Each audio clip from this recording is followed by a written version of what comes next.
Bom, sou Nestor Júnior, sou artista visual. Nasci no litoral norte de Santa Catarina, na cidade de Penha. Estou em Florianópolis há 4 anos.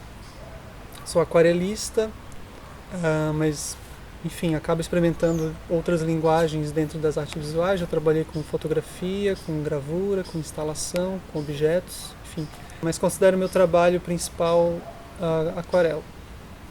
Sei lá, eu comecei desenhando como qualquer criança, acho que não era nada muito diferente, assim.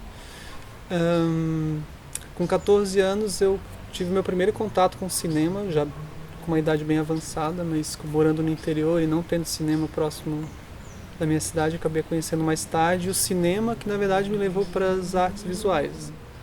Então, quando eu descobri o cinema, tipo, sei lá, alguma coisa se abriu, o mundo, acho que pode dar para dizer que o mundo se abriu para outras possibilidades que não faziam parte do meu contexto. Tanto que eu não tenho nenhuma referência artística em casa, porque minha família nunca consumiu nada referente às artes, nem visuais, nem cinematográficas, nem de teatro, enfim, de nenhum tipo mesmo, assim. Acabei conhecendo outras pessoas que também desenhavam e tal, e enfim, começou um pouco por aí. Mas eu não tinha muita noção do que fazer com aquilo também. Justamente por não ter essas informações em casa ou de amigos dos meus pais, eu não... Na verdade, acho que é um pouco tá na cultura popular no Brasil que é impossível viver de arte, assim. Depois tu acaba descobrindo que o mundo inteiro tem essa filosofia, digamos assim, que eu acho que não é muito verdadeira, mas a gente cresce ouvindo isso e acredita nisso. E eu acabei indo para uma outra vertente levando a minha pintura para a ilustração, justamente por achar que não existia uma possibilidade outra que não essa. E daí depois, um pouco mais velho, eu acabei descobrindo, mais velho é bom, né? Mas, sei lá, com 19, 20 anos eu comecei a ver que existiam outras possibilidades.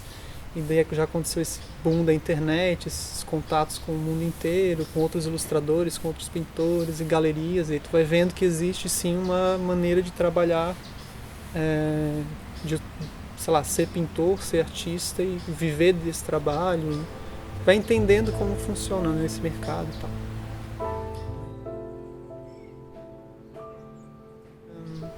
Meu processo, tem que ser dito isso, que ele é muito bagunçado, não existe muito um processo. Assim, isso é motivo de várias crises no meu trabalho, porque eu não tenho um processo muito definido. Talvez por não ter estudado artes visuais, não conseguir organizar isso de uma maneira racional e de pensar um tema e de fazer o trabalho em cima disso.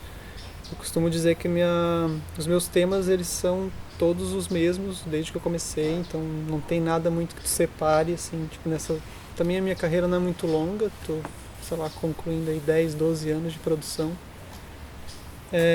Mas eu acabo pegando referências, primeiro, memórias minhas, sempre são coisas que fazem parte, claro, né, eu acho que de todo artista são referências próprias e das suas vivências. Só que eu não, sei lá, eu poderia extrair de épocas diferentes para criar justamente séries, né? Mas eu não consigo fazer isso, eu acho muito mecânico na minha criação, então acaba sempre englobando todos os temas que eu trabalho. Como que eu cheguei a eles? Meu trabalho começou a ter uma cara um pouco caricata, assim, que é esses exageros que tem hoje no trabalho, mas eles estão um pouco mais lapidados. No começo eles eram bem mais gritantes. E eu comecei uma desconstrução do acadêmico justamente por não conseguir fazer. Não é que eu não gostava, é porque eu não conseguia. E isso acabou virando um pouco uma marca do trabalho, essas deformações que eu acabo aplicando no trabalho, nas figuras que eu desenho, que eu pinto, acabou virando, sei lá, um estilo, uma marca, uma identidade do trabalho, e na verdade nasceu de uma dificuldade.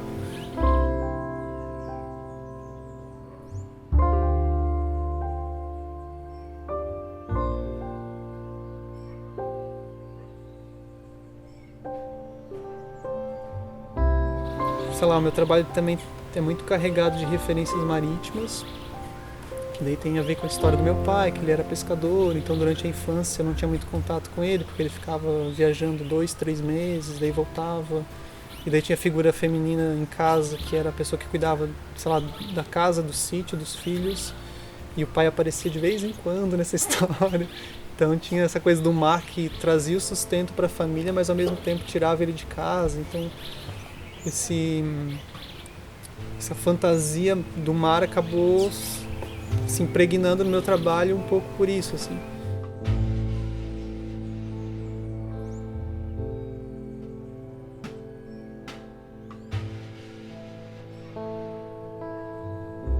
Tipo, desde muito cedo eu queria ter cabelo grande, desde criança.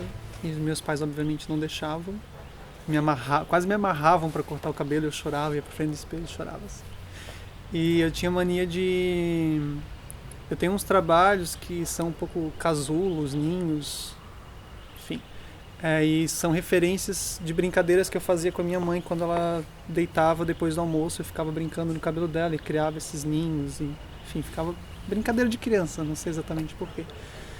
Então eu acabei trazendo isso para o trabalho também de uma forma bem gritante, assim, todos os trabalhos isso está muito presente. Enfim, daí eu sou muito também de usar coisas sazonais para aplicar no trabalho, então eu acabo me envolvendo muito com coisas naturais, que é algo que eu gosto de estar sempre fazendo trilha na cachoeira, fazendo coisas assim, então eu acabo sempre descobrindo alguma espécie de planta que eu não conhecia, alguma fruta da época e acabo trazendo isso para o trabalho, obviamente que isso acaba ganhando alguma simbologia do que eu estou vivenciando naquele momento também, que óbvio que o público, quem está vendo o trabalho não vai ter a mesma referência que eu, não vai entender da maneira que eu estou aplicando, mas enfim, a arte é um pouco isso, eu acho. Estou traduzindo o meu meio e daí talvez toque alguém, talvez não toque, acho que é assim que acontece. Nossa, como eu falei.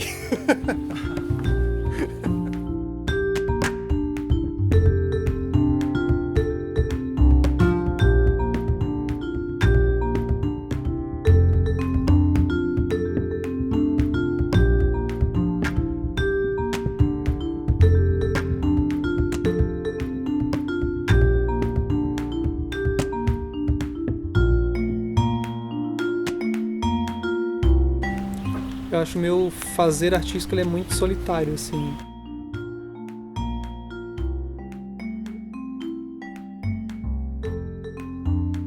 Esse aqui é meu ateliê, é um lugar que eu acabo passando a maior parte do tempo do dia. Continua sendo assim, eu acordo, tomo café e venho pra cá. Às vezes termino de tomar o café aqui. E mesmo que eu não esteja pintando ou esboçando, enfim, não esteja de uma maneira direta trabalhando, eu acho que faz parte do processo também estar isolado aqui dentro, assim, de alguma maneira. Como eu acredito um pouco nisso do ofício, eu me obrigava a criar também. Ainda que não fossem quadros, mas eu me obrigava a estar aqui no ateliê, por isso que eu criei esse hábito de estar sempre aqui. Às vezes fico 2 meses sem pintar nada, esboçando coisas ou pensando. E daí quando eu começo vira uma coisa tipo meio doente, de ficar, sei lá, 16 horas pintando, realmente parando só pra comer e volta e pinta e mal dorme, já dorme pensando em acordar e acorda cedo pra voltar. Porque parece que é meio que uma corrente que eu não posso soltar, eu tenho que continuar porque depois de, sei lá, 2 semanas vai baixar de novo, então eu tenho que produzir o máximo que eu puder. Claro, eu acho que eu trabalho com sensibilidade, né, criando esse universo que é meu, sei lá, né, traduzindo isso para pintura, mas na hora de pintar é labuta, não tem não tem muito esse romantismo.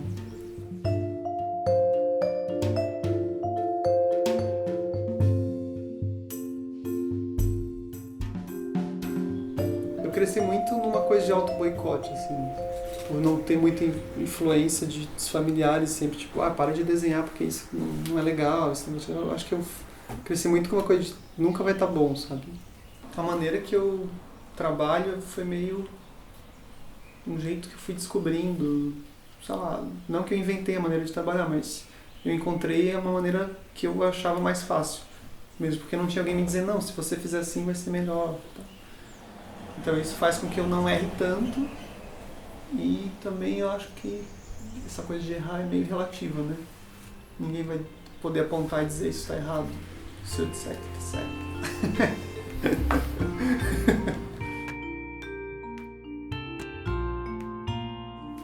Porque eu acho um pouco mecânico o processo de sei lá, fazer um trabalho e olhar e é a pitanga e não sei o quê. Tipo, eu prefiro quando o nome aparece junto com o quadro, quando eu penso, quando eu esboço alguma coisa, eu já faço uma anotação que pode virar um título, pode... Mas é sempre de um jeito muito natural, assim, não é uma coisa muito pensada e estruturada, eu não gosto, eu prefiro deixar sem título mesmo. Um que dá até pra explicar, tipo, um relacionamento super rápido, que... como dizer isso? Que eu achei que terminou de uma maneira muito rápida, mas a pessoa achou que tudo bem, era o momento de terminar. Só que eu fiquei num pensamento muito de tipo, cara, mas todas as outras coisas que eu podia te dar e te mostrar, e, enfim, ficou essa coisa no ar, assim, do que eu ainda poderia... E daí eu criei um quadro chamado As Conchas que Não Te Darei.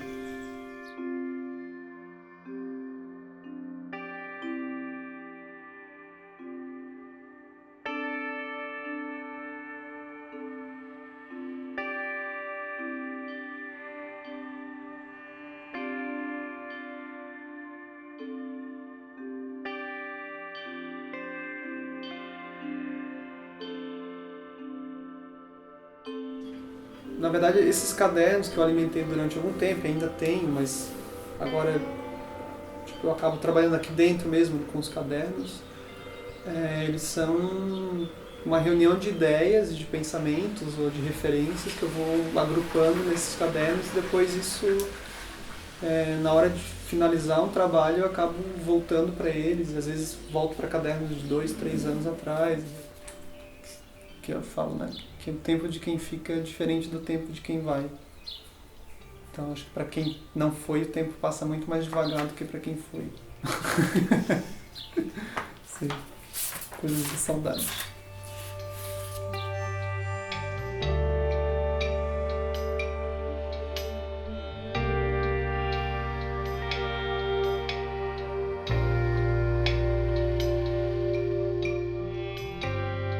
É meio clichê falar, mas dando aula eu aprendi muito com os alunos, assim, por eu talvez não ter estudado, eu, sei lá, cheguei numa maneira de criar e aquilo, de pintar e tal. Daí eu vejo os alunos fazendo umas coisas e falo, gente, que legal isso, vou roubar isso aí. Sei lá, o jeito como eles resolvem as coisas, também não sabendo, assim, mas, enfim, a pesquisa deles me acabou despertando alguma coisa e eu vi quando eu fui trabalhar, porque daí eu fiquei algum tempo sem pintar, quando eu voltei eu percebi que eu, em termos de técnica, o meu trabalho tinha evoluído bastante, assim, que são esses últimos que agora estão na exposição. Então tem um carinho, acho que também por isso, assim, de ter visto uma evolução em um trabalho que não tinha evolução há muito tempo.